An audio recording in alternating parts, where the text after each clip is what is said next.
Are you dealing with the snow? Do you know this story? You spent hours digging out of the prime parking spot you have, but eventually you have to leave. What happens then? Many are resorting to putting lawn chairs or garbage cans down as space savers, but is that legal? With us now, Legal Eagles Dan Schorr and Wendy Patrick. Dan, what is going on here? What do you think? Is it legal? Well, there's a legal debate and there's a moral debate. Legally, you have no right, obviously, to the parking spot that you dug out. But morally, if you see someone dig it out and then you take their spot when they move away for a few minutes, it's not a nice thing to do. I've got to play some sound here from a woman who was ticked off about this whole thing. Listen to her.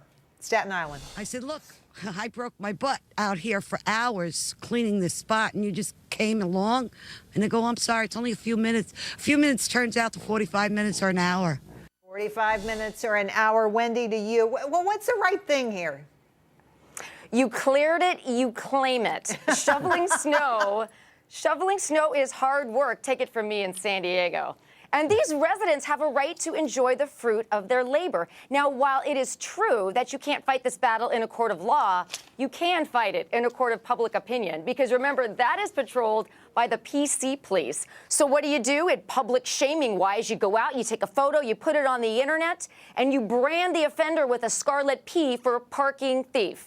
Oh, I love that. Okay, you have to hear this tweet from Mayor Marty Walsh in Boston. Here's what he tweeted. Space saver removal will begin Monday. Be respectful of your neighbors and their property during this process.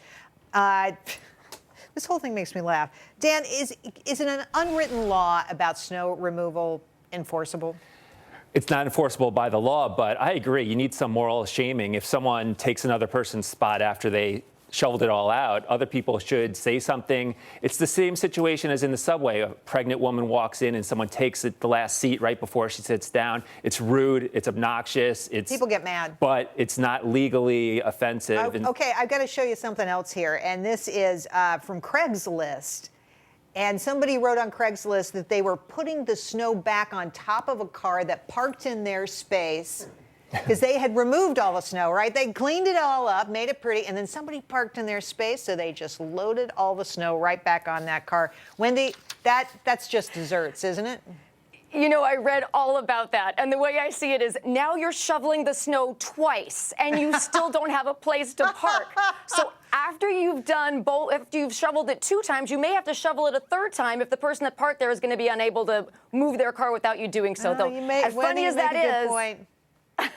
You do. How about the guy who put one of those Vermont teddy bears in this space and kind of beat it up and said, I did this to a Vermont teddy bear. If you park here, wait till you see what I do to you. I would be afraid to park there if I saw that Vermont teddy bear there. So it might work. It might work. All right. It might not be legally enforceable, but it might work. So Wendy, what can you do to keep that space? Anything? I mean, there's public shaming. You know what I find is that in a neighborhood, you know, neighbors watch out for neighbors. And they'll walk over and they'll tell you, like, you know, my neighbor parks there and you better not do that. That's a great point, Jerry. You know what happens, though, is sometimes a neighbor has other people coming over and the nice, clean space in front of your house turns into a park and ride where you get people parking there that don't live in your neighborhood, that aren't visiting anybody in your neighborhood. And the irony here is we're trying to enforce civility. Sometimes we end up doing it by criminality, right? Vandalism, assault, threats, battery. That's a good point. This is what's resulted from the problems caused by the space stealers. Dan, last word. Look, we should make sure that people don't take other people's spots. We don't want the police dealing with this. They have plenty of other things to deal with. So it's not it's not a legal issue here. Real crimes, exactly. right? It's not a legal issue, but let's not take other people's parking spots. Not the right thing to do. Okay, leave it to the PC, please. And those are the neighbors. They'll get you. You'll rue the day you parked in that space. Dan and Wendy, thanks for coming on.